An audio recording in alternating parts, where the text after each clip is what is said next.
capítulo 23 tenemos que reconocer que es un salmo muy conocido a nivel mundial. Aunque es un salmo corto, pues consiste simplemente de 6 versículos, y es que lo llegáramos a comparar con el Salmo 119, el cual es el pasaje más largo del libro de los Salmos, aún así el mensaje del Salmo 23 es poético, pero también profundo. Algunos han llegado a mencionar que este Salmo 23 fue escrito en una edad ya madura del rey David.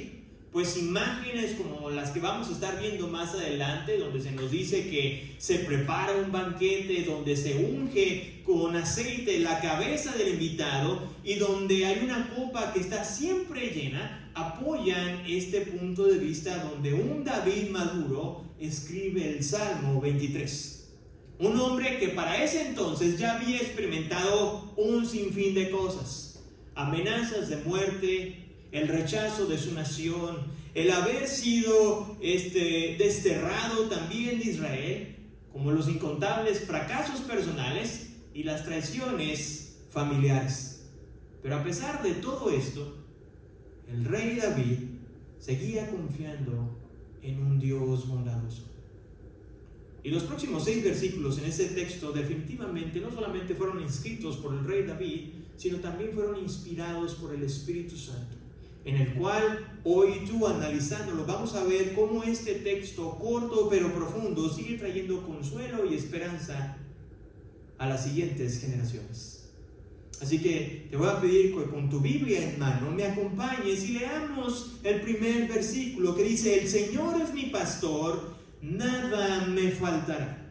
Si pudiéramos quizás encapsular o ponerlo en una cápsula pequeña, el encabezado sería el siguiente: lo tengo todo cuando el Señor es mi pastor. Lo tengo todo cuando el Señor es mi pastor.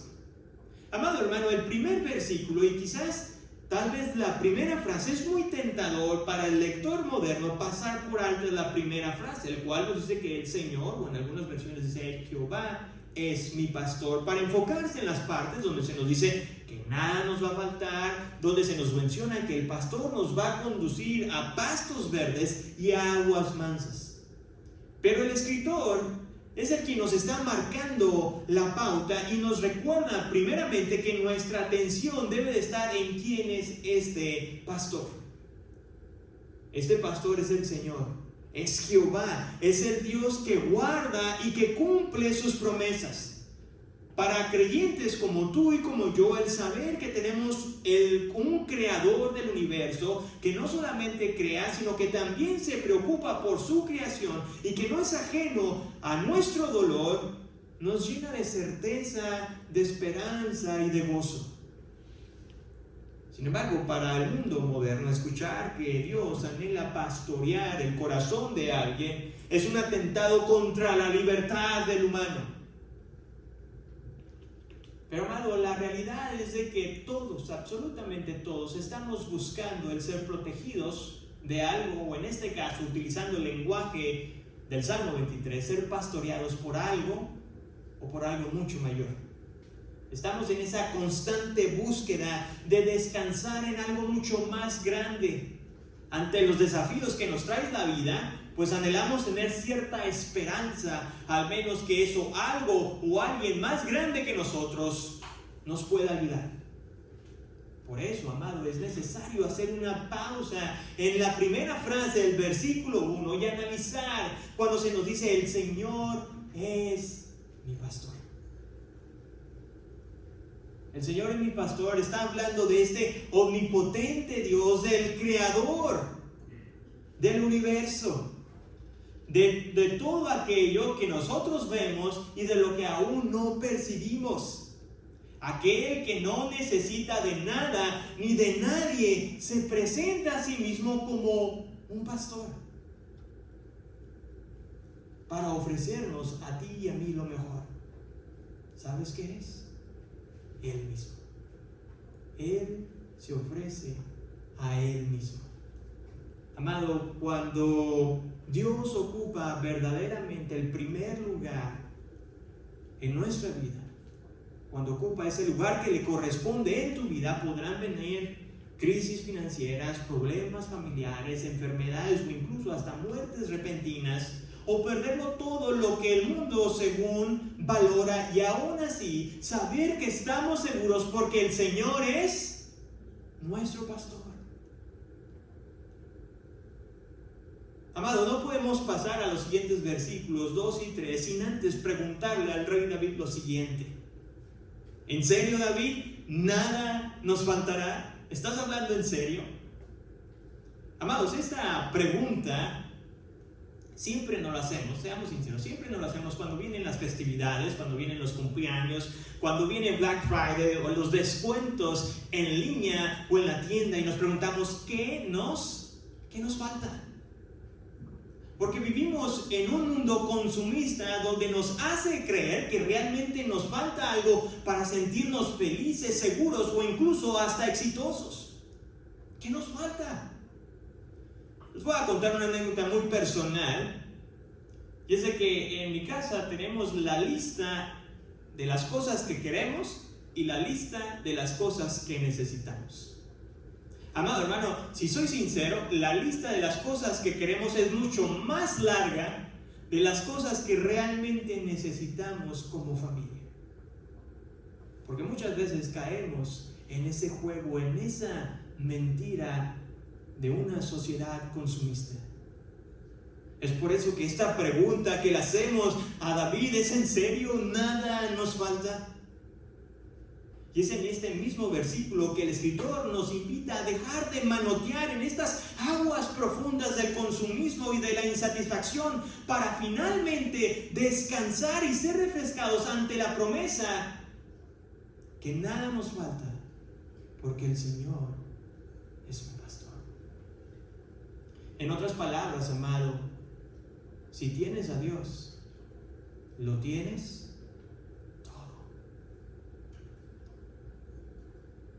Y este es el supremo gozo, amados, que muy pocos cristianos en ocasiones no llegan a vislumbrar en toda su plenitud antes de llegar al cielo, porque aunque han sido salvados, aunque han nacido de nuevo y sus pecados han sido perdonados, se conforman con las migajas espirituales, pues no viven la vida abundante que Dios ofrece a través de Cristo Jesús. Pues constantemente se sienten insatisfechos por las cosas temporales que no han obtenido. La casa nueva, una casa más grande, un mejor trabajo, quizás una mejor relación en mi familia, una mejor salud, y constantemente nos sentimos insatisfechos por aquellas cosas que simplemente pasan. Y no disfrutamos en toda su plenitud la promesa que el Señor es nuestro pastor. Cuando nuestras vidas se sienten insatisfechas, infelices e inseguras, es porque no estamos siendo pastoreados por el Señor. Y esto me lleva a preguntarte, amado, ¿te estás dejando pastorear por el Señor?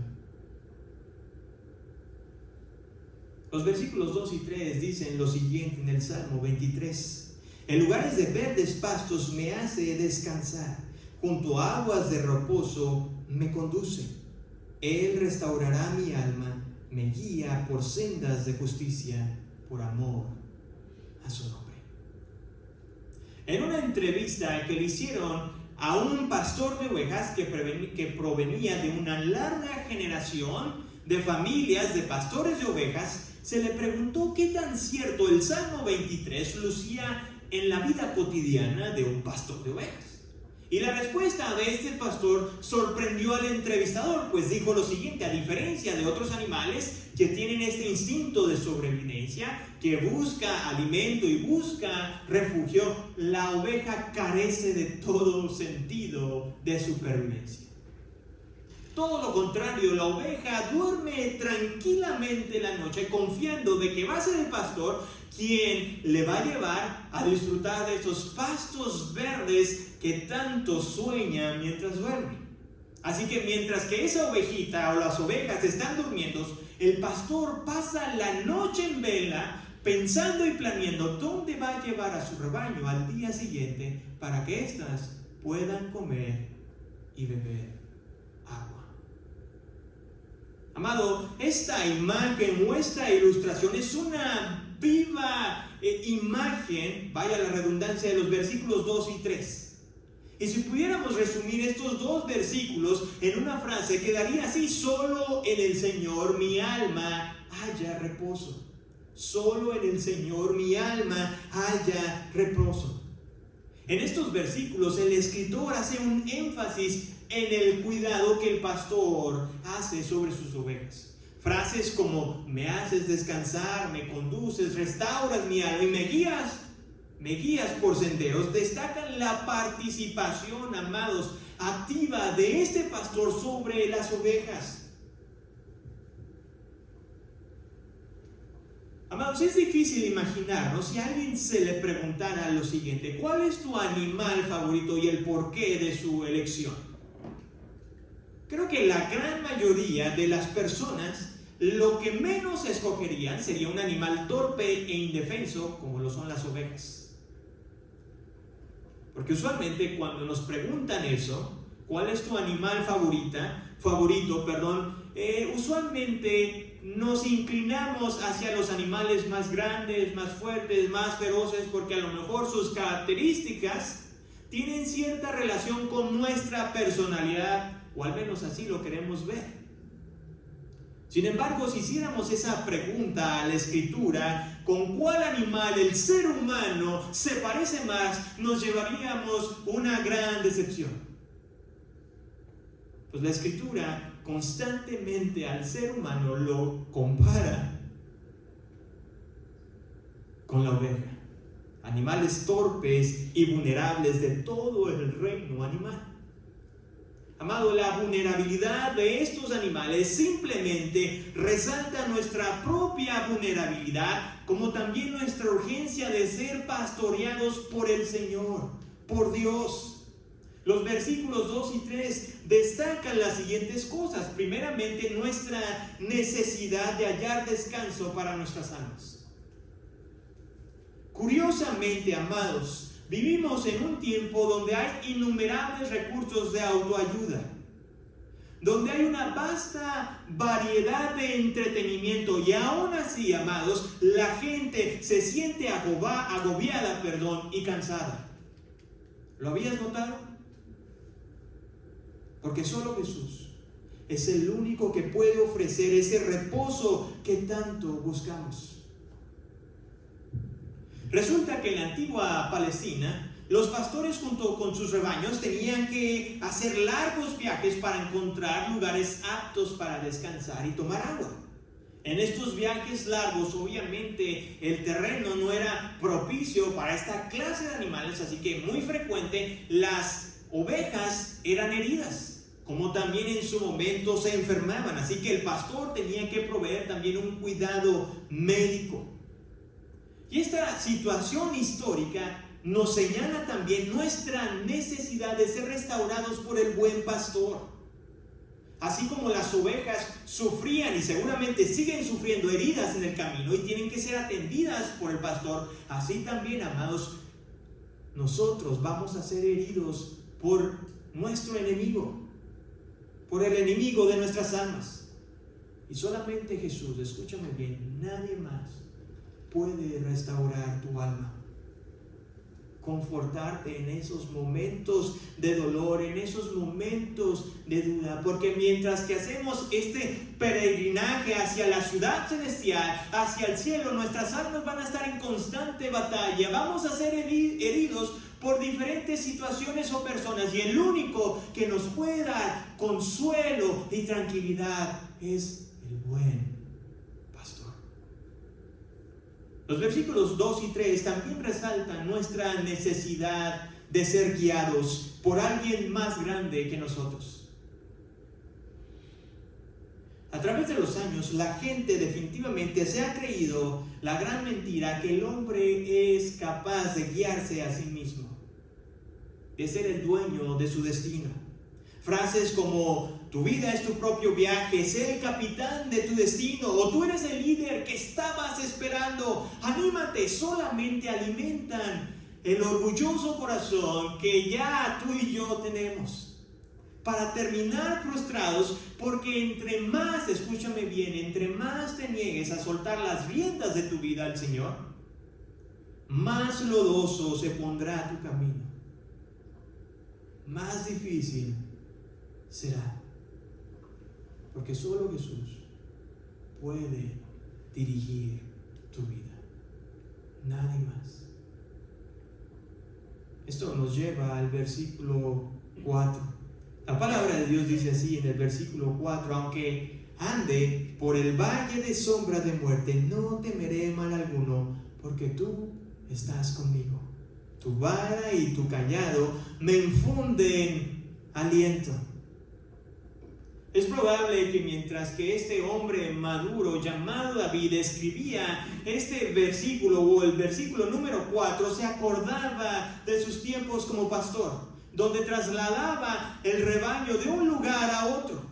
Porque resulta que en las tierras áridas de Palestina, el ser pastor era un oficio peligroso, porque se enfrentaban a los climas extremos de aquel lugar, a caminos muy estrechos para tener que pasar aquellas ovejas, y se tenían que enfrentar a los salvajes animales que perseguían a las ovejas, y eso sin mencionar a los ladrones que estaban listos para asaltar a los pastores. Por eso el pastor siempre cargaba una vara. Esta vara era un palo corto que servía como defensa propia para defenderse de aquellos depredadores, como también de los ladrones que había en el camino. El escritor nos dice que el buen pastor no solamente cargaba una vara, sino también un cayado. Este cayado era un bastón mucho más largo que tenía una curvatura al final. Quizás para traer a nuestra imagen, no sé cuántos de ustedes en Navidad comen los candy canes, los conitos esos, pues prácticamente eso era para guiar a las ovejas, como también para corregirlas cuando éstas se salieran del camino. Y este versículo 4 nos lleva a pensar o a reflexionar en lo siguiente: que no tengo temor, escúchame bien, no tengo temor porque el pastor está conmigo. No tienes temor porque el pastor está contigo. El versículo 4 es una perla en los pantanos de los valles de sombra de muerte. Es la promesa que David seguramente se recordaba diariamente cuando se encontraba en situaciones difíciles, cuando su alma estaba perturbada. Y es la misma promesa que hoy tú y yo puede refrescar nuestra alma angustiada. No temeré mal alguno, porque tú estás conmigo. Amado, si notaste algo, esta promesa que encontramos en el versículo 4 no aparece al principio del versículo, sino aparece a la mitad. Aparece a la mitad porque el salmista quería que el lector, tanto como tú como yo, entendiéramos que la presencia del pastor no espanta o no cambia las circunstancias externas. De hecho, el versículo 4 empieza de la siguiente manera: aunque pase por el valle de sombra de muerte. Porque el punto central de este versículo es que el consuelo, escúchame bien, el consuelo no proviene por la ausencia de peligro, sino que el consuelo proviene porque la presencia del pastor está contigo.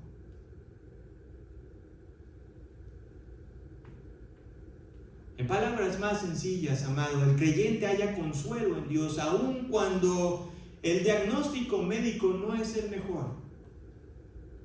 Los hombres temerosos del Señor descansan en Dios, aun cuando la situación económica no se ha resuelto. Las situaciones externas no cambian, amados, pero tú y yo estamos tranquilos, porque el buen pastor está con nosotros.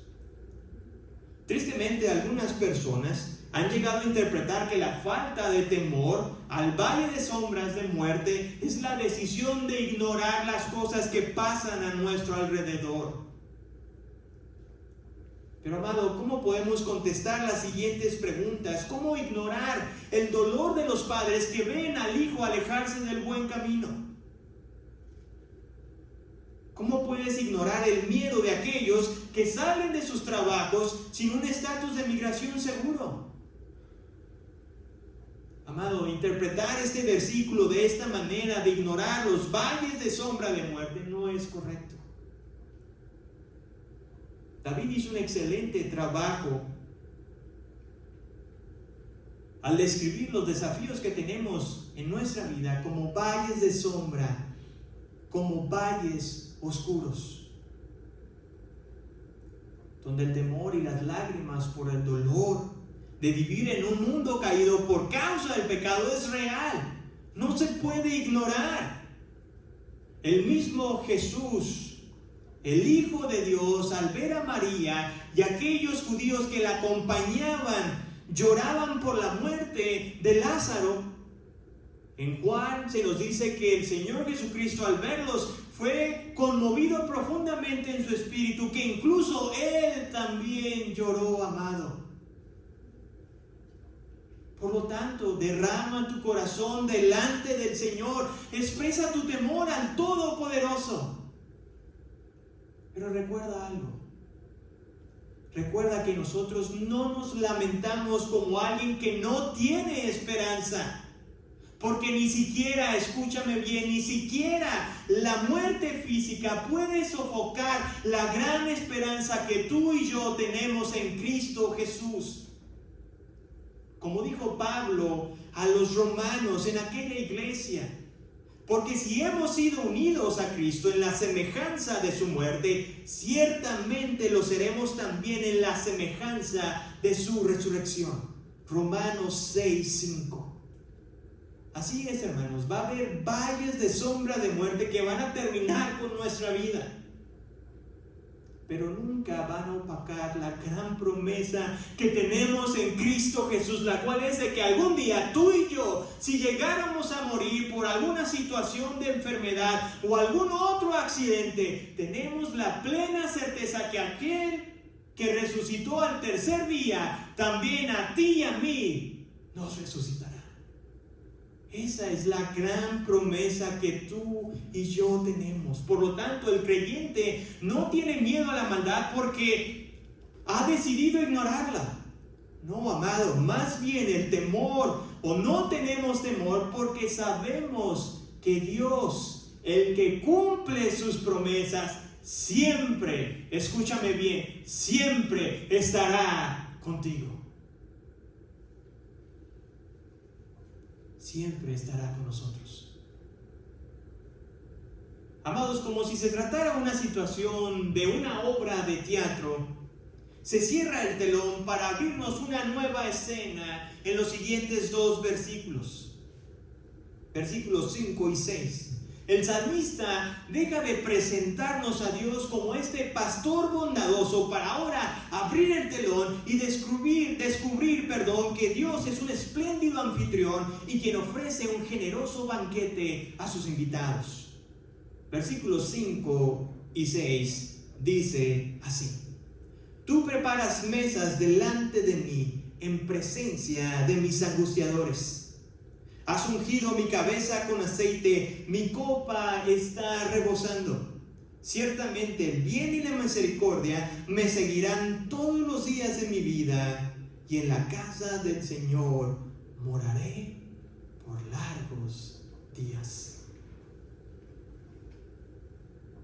Amados, resumir estos dos versículos, espero haberlo hecho de la mejor manera o sintetizarlo de la mejor manera, pero quedaría de la siguiente manera: en su presencia es donde anhelo siempre estar.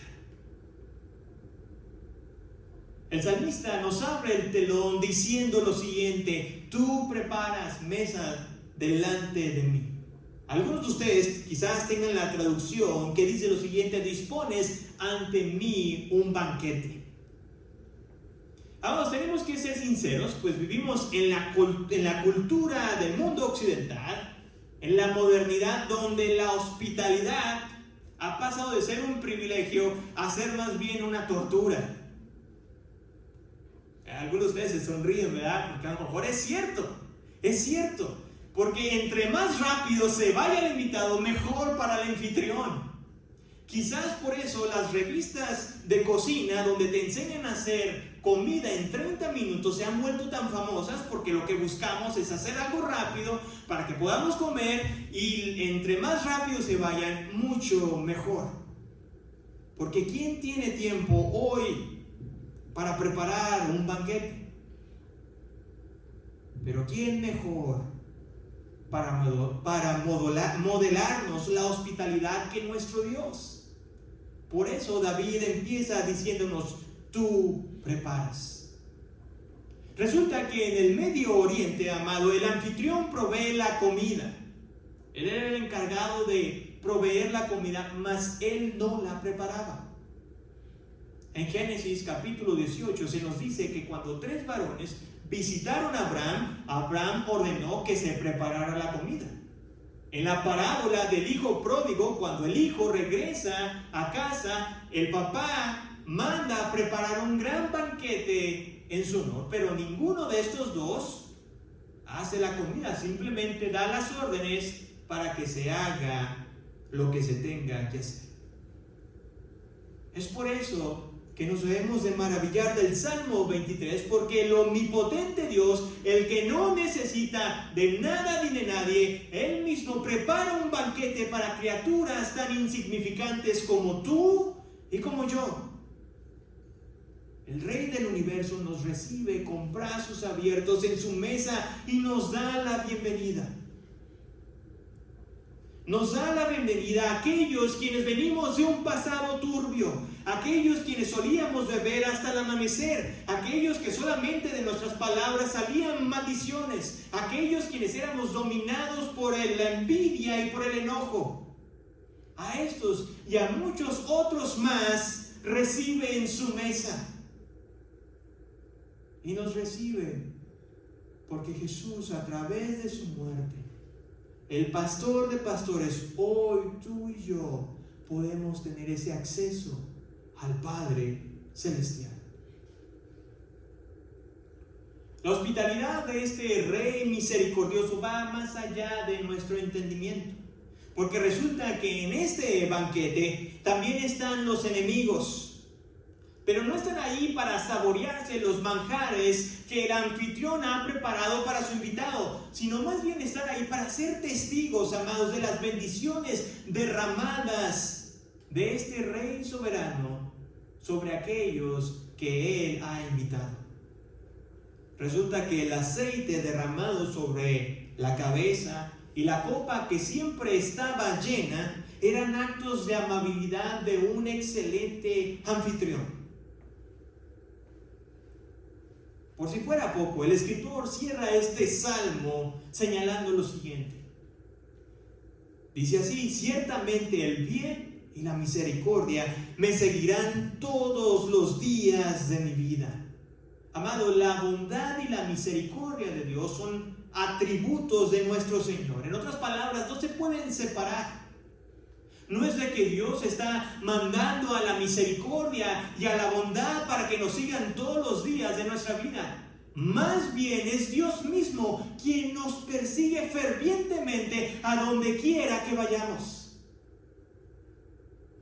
No hay manera de escapar de la presencia de nuestro Dios, porque cuando salimos, amado, Él ya está ahí. Cuando regresamos, Él ya está esperándote. Y este pasaje cierra con algo majestuoso. Dice: y en la casa del Señor moraré por largos días. En la industria hotelera, amado, el objetivo principal es proveer el mejor servicio, para que huéspedes como tú y como yo podamos decir la frase típica: nos sentimos como en casa. Pero, amado, no caigamos en la mentira. Ellos te tratan bien porque tú les estás pagando. tan rápido como tu tarjeta de crédito llegue a su límite, así de rápido te van a sacar de aquel cuarto. Como seres humanos, estamos en esa constante búsqueda de lugares. No por nada se han desarrollado apps o softwares para que tú y yo se nos facilite esta búsqueda de encontrar lugares donde podamos tener esa comodidad o tranquilidad que tanto buscamos. Pero si pusiste atención, el salmista nos está invitando y nos indica que realmente existe un lugar donde la estancia es ilimitada, donde la paz, el gozo y el descanso se pueden hallar, y la mejor noticia es de que todo está pagado. Ya alguien lo pagó por ti. El costo fue grandísimo, amado, pues Él tuvo que poner su vida por ti. Su nombre es Jesús, quien murió en tu lugar y en mi lugar. Y por su muerte, ahora tú y yo tenemos acceso ilimitado al Padre Celestial. Y esto me lleva a preguntarte, amado, ¿estás disfrutando de la presencia de Dios en tu vida? ¿O sigues buscando en el lugar equivocado?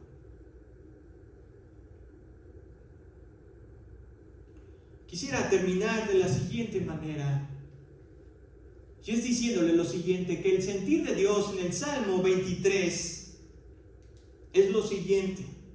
Las bendiciones descritas en este Salmo, muchos, escúchame bien, muchos las recitan, pero pocos las disfrutan. Muchos dicen conocer al buen pastor, pero el problema es de que el pastor o el buen pastor no los conoce, porque sus ovejas oyen su voz y la palabra de Dios dice que los siguen. Esto me lleva a preguntarte, ¿perteneces al rebaño del Señor? Y quizás esta sea una de las preguntas más importantes de las cuales tú debas de contestar antes de finalizar este año. ¿Perteneces realmente al rebaño del Señor? ¿Eres una oveja más de su redil? ¿O simplemente eres una oveja que a lo lejos ves, pues no te has atrevido aún a confesar tus pecados delante de Dios y arrepentirte delante de Él y reconocer que solamente Jesús puede limpiar tu sucio corazón? De lo contrario, amado y amigo que nos acompaña, las promesas del Salmo 23 simplemente van a ser palabras sin sentidos para alguien que se resiste ser pastoreado por el pastor de pastores. Oremos a nuestro Dios. Señor, en esta ya tarde iniciada, venimos delante de ti, Señor, exponiendo, Señor, nuestro corazón. Y tratando quizás, Señor, alguno de nosotros con sinceridad, el tratar de contestar la pregunta si realmente, Señor, pertenecemos a tu rebaño. Mi Dios, permite que esta pregunta inquiete el corazón de aquellos quienes quizás, Señor, durante mucho tiempo han vivido sin importarles, Señor, dónde pasarán el resto de la eternidad. Permite que el pasaje y la exposición de esta, Señor, de la Escritura haya inquietado el corazón, Señor, de cada una de las personas, aún de los que estamos seguros, Señor, de nuestra salvación, de saber cómo estamos respondiendo cuando caminamos en los valles de sombra de muerte. Mi Dios, yo te pido por aquellos quienes quizás hoy siguen angustiados y preocupados porque no saben dónde pasar o dónde pasarán el resto de sus vidas.